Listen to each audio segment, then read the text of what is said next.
유령의 계약서. 드비엔과 폴리니는 신임 오페라 감독으로 부임한 아르망 몽샤르맹과 피르맹 리샤르에게 처음으로 그들이 국립음악 아카데미를 떠나는 수수께끼 같은 진짜 이유를 비밀리에 밝힌다. 한편 무도회장에서는 환송회가 진행되고 있었다. 이 장엄한 행사는 오늘날 우리가 흔히 하는 말로 아름답게 죽기를 원하던 드비엔과 폴리니의 퇴직을 기념하는 고별 파티였다. 완벽하면서도 침울한 이날의 프로그램을 실현하기 위해 극장 측은 파리의 사교계와 예술계에서 손꼽히는 명사들의 도움을 받았다.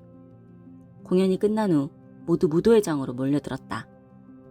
소렐리는 한 손에 샴페인 잔을 들고 입속으로는 준비해온 송사를 중얼거리면서 퇴직하는 두 감독을 기다렸다. 그녀 뒤에는 발리단 소속의 신참과 고참 무용수들이 몰려 있었다. 수습 무용수들은 낮은 목소리로 그날 일어난 사건에 대해 서로 이야기를 주고받느라 정신이 없었고, 고참 무용수들은 각자 은밀히 남자친구에게 의미심장한 신호를 보내고 있었다. 이미 수다스러운 군중은 블랑제 씨가 제작한 군무와 전원무용이라는 작품 사이에 경사진 식탁이 마련된 뷔페 식당을 에워싸고 있었다. 몇몇 무용수는 이미 외출복으로 갈아입었지만 대부분은 아직 얇은 망사치마를 걸치고 있었다. 어쨌든 모두 상황에 적합한 표정 관리는 해야 한다고 생각했다. 다만 아직 15, 행복한 나이에 불과한 잠은 벌써 유령과 조제프 비케의 죽음을 까맣게 잊어버린 듯 태평스럽게 잠시도 쉬지 않고 제잘거리며 험담을 하고 깡충깡충 뛰어다니며 장난을 쳤다. 마음이 초조해진 소렐리는 디비엔과 폴리니가 무도회장의 층계에 모습을 나타냈을 때를 이용해서 잠을 따끔하게 나무랐다. 퇴임하는 두 감독의 표정은 누가 보아도 유쾌해 보였다. 지방에서 이런 표정 관리는 누구에게나 어색하게 보였을 것이다. 이것이 바로 파리 방식이다. 파리에 사는 사람 중 자신의 고통을 즐거운 표정으로 감추지 못하거나 자신의 은밀한 희열을 슬픔, 권태, 무관심 등으로 위장할 줄 모르는 사람은 진정한 파리지행이라 할 수 없다. 친구 중에 한 명이 어떤 고통에 처해 있을지라도 애써 위로할 필요는 없다. 그 친구는 이미 위로가 되었다고 말할 테니까. 친구에게 행복한 일이 생겼을 때도 일부러 축하할 필요는 없다. 그 친구는 자신의 행운을 당연한 것으로 여기기 때문에 축하해주는 사람을 오히려 이상하게 볼 테니까. 파리에서는 늘 가면 무도회에 참가하고 있는 것이나 마찬가지다. 더구나 무도회장은 드비엔과 폴리니처럼 널리 알려진 인물들이 실제로 느끼고 있는 슬픔을 드러내는 실수를 저질러서는 안 되는 장소이다. 두 사람은 송사를 낭독하기 시작한 소렐리를 지나칠 정도로 반기며 바라봤다. 바로 그때 말썽꾸러기 잠이 갑자기 비명을 질러댔다. 그러다 두 테임 감독의 미소는 금세 사라지고 그때까지 감추던 비탄과 공포의 표정을 모든 사람에게 여지없이 드러내고 말았다. 오페라 유령이다! 잠은 말로 표현할 수 없는 공포가 담긴 어조로 외쳤다. 동시에 그녀는 검은 심사복을 입은 무리 중 한 얼굴을 손가락으로 가리켰다. 그의 얼굴은 매우 창백하고 음울하며 흉하게 보였다. 눈썹 밑에는 검은 눈구멍이 깊게 뚫려 있었다. 해골 같은 얼굴은 사람들에게 열광적인 호기심을 불러일으켰다. 오페라 유령이다! 오페라 유령이 나타났다! 사람들은 웃음을 터뜨리고 서로 떼밀며 야단법석을 떨었다. 심지어 오페라 유령에게 술을 권하려는 사람도 있었다. 하지만 유령은 이내 사라지고 없었다. 그는 사람들 틈에 섞여 슬그머니 빠져나갔다. 사람들은 그의 뒤를 쫓았지만 헛일이었다. 한편 두 테임 감독은 어린 잠을 진정시키려고 애썼고 어린 지리는 날카로운 비명을 질러댔다. 소렐리는 몹시 화가 났다. 송사를 제대로 끝낼 수 없었기 때문이다. 드비엔과 폴리니는 그녀에게 키스를 하며 감사를 표하고는 유령과 마찬가지로 부랴부랴 자리를 떴다. 하지만 그 때문에 놀란 사람은 아무도 없었다. 두 감독이 위중 노래 공연장에서 열리는 행사에도 참석해야 한다는 사실을 알았기 때문이다. 친한 친구들은 마지막으로 감독 집무실 밖에 있는 넓은 로비에 마련된 성대한 만찬에 초대될 예정이었다. 새로 부임한 두 감독, 아르망 몽샤르맹과 피르맹 리샤르도 이 만찬에 합석했다. 퇴임 감독들은 신인 감독들에 대해 아는 바가 거의 없었지만 장황하게 친근함을 표시했고, 이 신인 감독들은 수많은 찬사를 화답했다. 그러자 다소 지루한 만찬이 되지 않을까 걱정했던 손님들도 즐거운 표정을 지었다. 만찬은 제법 유쾌했고 축배도 몇 차례 이루어졌다. 특히 정부 대표가 과거의 영광과 미래의 성공을 뒤섞어가며 아주 능란하게 분위기를 주도한 덕분에 참석자들은 곧바로 화기애애한 취향 속에 빠질 수 있었다. 감독권의 인수인계는 이미 어제 최대한 간단하게 이루어졌다. 전임자와 후임자 사이에 남은 문제는 정부 대표의 중재를 통해 양측 모두에게 매우 만족스러운 방향에서 해결되었다. 그러니 이 잊을 수 없는 만찬에서 4명의 전 현직 감독들의 얼굴에 웃음이 넘친다고 해서 놀랄 필요는 없었다. 드비엔과 폴리니는 몽샤르맹과 리샤르에게 이미 국립음악 아카데미에 있는 수천 개에 달하는 모든 문을 열 수 있는 자그마한 만능 열쇠 2개를 넘겨주었다. 모든 사람의 호기심의 대상이 된 이 열쇠들은 이 손에서 저 손으로 옮겨 다녔다. 이때 몇몇 참석자들이 식탁 끝에 앉아있는 어떤 인물을 발견했다. 쑥 들어간 두 눈과 창백한 얼굴, 기괴하고 야릇한 분위기를 자아내는 그는 바로 조금 전에 무도회장에서 어린 잠에게 오페라 유령이다! 라고 비명을 지르게 만든 장본인이었다. 유령은 먹지도 마시지도 않는다는 점을 빼고는 다른 참석자들처럼 아주 자연스럽게 앉아있었다. 처음에는 웃으면서 유령을 바라보던 사람들도 결국에는 고개를 돌리고 말았다.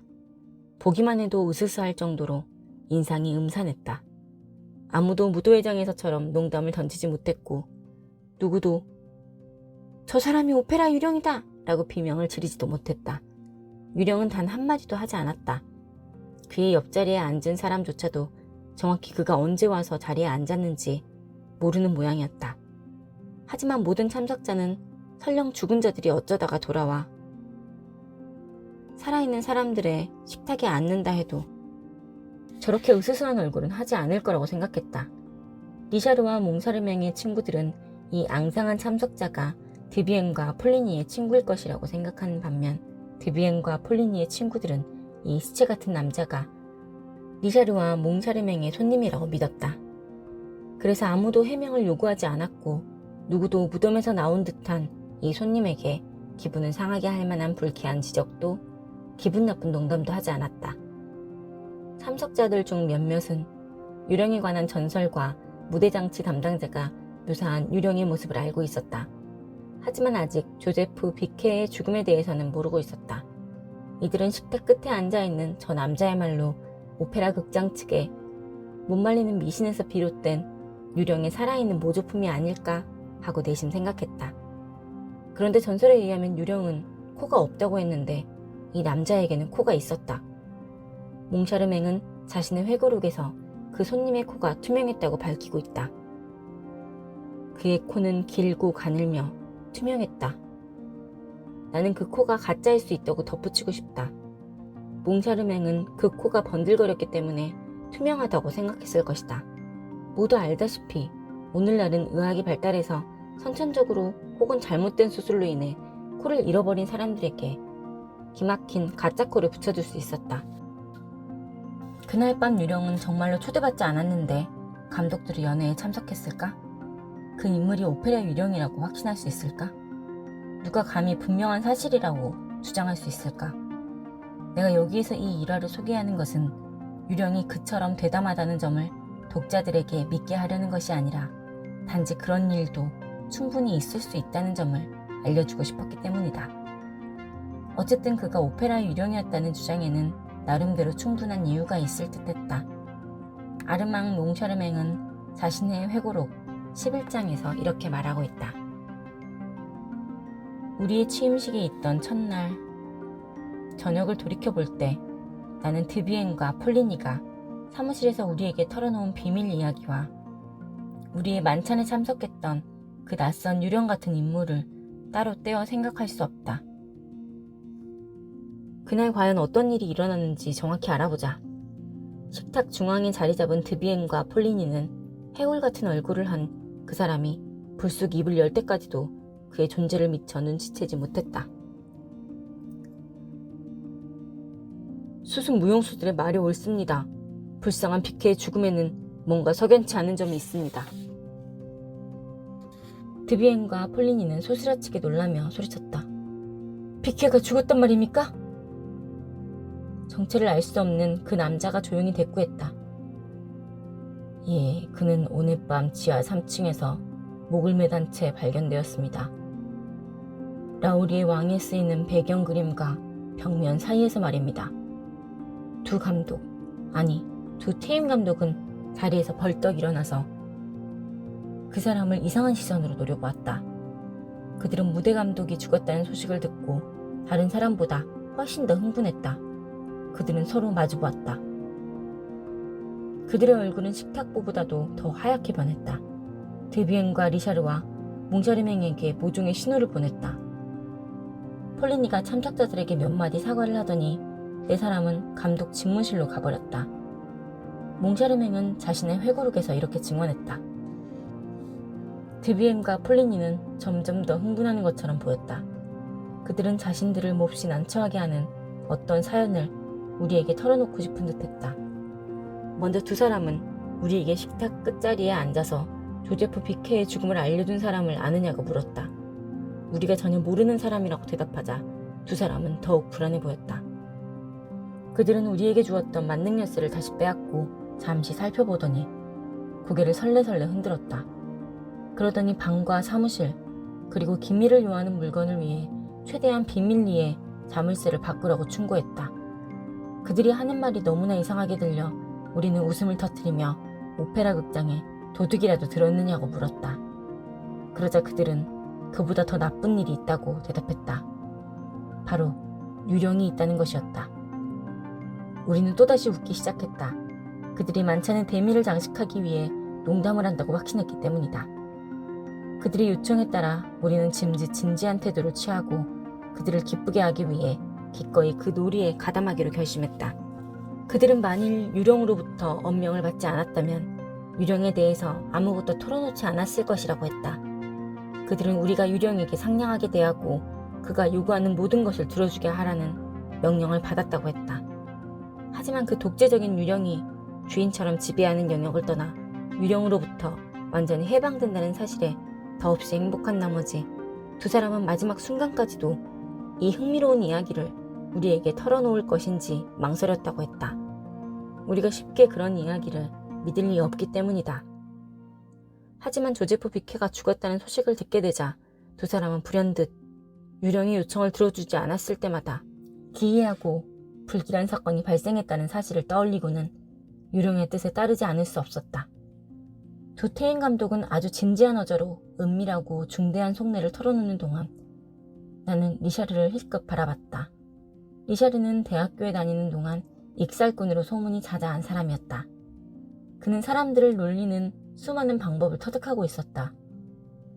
생미셸 거리의 쉬들 중에 그를 모르는 사람이 없었다. 리샤르는 자신의 몫으로 제공된 이 요리를 마음껏 즐기는 눈치였다. 비록 비케의 죽음 때문에 양념이 다소 꺼림칙하긴 했지만 단 한 입도 놓치지 않았다.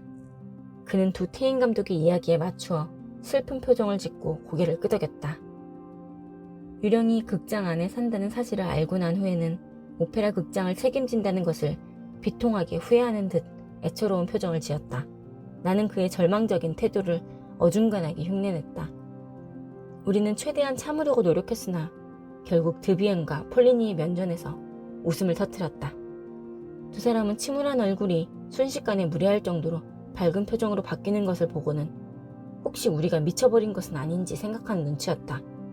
리샤르는 영국이 다소 지루하다고 느꼈는지 반은 진지하게 반은 농담삼아 물었다. 대체 그 유령이 원하는 게 뭡니까? 폴리니는 자신의 책상으로 가더니 계약 규정서 4본을 들고 돌아왔다. 계약서의 서두는 다음과 같았다. 오페라 극장의 지도부는 국립음악 아카데미를 프랑스 최고의 오페라 무대로 만드는데 심혈을 기울여야 한다. 그리고 마지막 98조에서는 다음과 같은 조건을 어겼을 경우 현재의 모든 특권이 박탈될 수 있다 라고 밝히고 있다. 1. 만일 감독이 계약 규정서에 명기된 규정을 위반할 경우. 그리고 그 밑에 4가지 조건이 적혀 있었다. 우리가 가진 계약서와 별반 다를 것이 없었다. 하지만 폴리니가 우리에게 보여준 계약서에는 맨 끝에 붉은 잉크로 쓴 별행이 덧붙여져 있었다. 그 글씨는 성냥 끄트머리를 잉크에 적셔가며 쓴 것처럼, 게다가 아직도 막대기를 가지고 노는 아이가 글자를 제대로 이어 쓰지 못하는 것처럼 굴곡이 심한 어설픈 글씨였다. 98조에 무척 이상하게 덧붙여진 이 별행을 그대로 옮기면 다음과 같다. 5. 만일 감독이 오페라의 유령에게 지불해야 하는 월급, 새로운 지시가 있을 때까지 매월 2만 프랑, 즉 연 24만 프랑이 보름 이상 지체되었을 경우. 폴리니는 떨리는 손가락으로 그 기막힌 조항을 가리켰다. 우리가 전혀 예상하지 못한 조항이었다. 그런데도 리샤르는 아주 차분하게 물었다. 이게 전부입니까? 유령이 더 요구한 것은 없습니까? 물론 또 있습니다. 폴리니는 계약서를 대충 훑어보고 나서 이렇게 읽었다. 63조. 모든 공연에서 무대 우측 2층의 1번 박스석은 국가 원수의 지정석으로 할 것. 월요일 1층 20번 박스석과 수요일과 금요일 2층 30번 박스석은 장관의 지정석으로 할 것. 3층의 27번 박스석은 매일 파리시 경찰국장의 지정석으로 할 것. 폴리니는 이번에도 그 항목 마지막 줄에 붉은 잉크로 가필된 내용을 보여주었다. 모든 공연에서 2층 5번 박스석은 오페라의 유령을 위해 반드시 비워둘 것. 폴리니가 그 마지막 대목을 마저 읽자 우리는 자리에서 벌떡 일어나 선임자들의 손을 열렬히 잡을 수밖에 없었다. 그리고 그 매력적인 농담이야말로 프랑스인의 오랜 해악이 결코 사라지지 않았음을 보여주는 것이라고 생각하면서 그들에게 칭찬을 퍼부었다. 리샤르는 왜 두 분이 국립음악 아카데미를 떠나는지 이제야 알 것 같다고 덧붙였다. 사실 그처럼 까다로운 유령과 계속 일을 한다는 것은 불가능했다. 폴리니는 눈썹 하나 까딱 않고 이렇게 대꾸했다. 물론입니다. 24만 프랑이 어디 그렇게 쉽게 구할 수 있는 돈입니까? 공연이 있을 때마다 유령을 위해 2층 5번 박스석을 비워둠으로써 얼마나 손실을 감수해야 하는지 계산해 보셨습니까? 그 박스석을 예약한 손님에게 환불해 주어야 하는 것은 말할 것도 없습니다. 생각만 해도 끔찍합니다. 정말이지 우리가 유령을 먹여 살리기 위해 이 짓을 해야 할까요? 차라리 떠나는 게 낫죠. 드비엔도 맞장구를 쳤다. 맞습니다. 차라리 그만두는 게 낫죠. 자, 이제는 갑시다. 드비엔은 자리에서 일어났다. 리샤르가 말했다. 하지만 제가 보기에는 두 분이 유령과 사이좋게 지내는 것 같습니다. 만일 제가 그렇게 골치 아픈 유령을 만났다면 주저없이 경찰에 신고해서 체포하게 했을 겁니다. 그러자 두 사람은 동시에 소리쳤다. 하지만 어디서 어떻게 말입니까? 우리는 그를 본 적도 없습니다. 유령이 자신의 박스석에 나타날 것 아닙니까? 유령이 그의 박스석에 앉아있는 것을 결코 본 적이 없습니다. 그러면 그 박스석을 다른 사람에게 내어주면 되지 않습니까? 오페라 유령의 좌석을 다른 사람에게 내어준다고요? 어디 그렇게 해보시오. 그렇게 대화를 마치고 우리 네 사람은 감독 집무실에서 나왔다. 리샤르와 나는 그때처럼 호쾌하게 웃어본 적이 없었다. 리샤르와 나는 그때처럼 호쾌하게 웃어본 적이 없었다.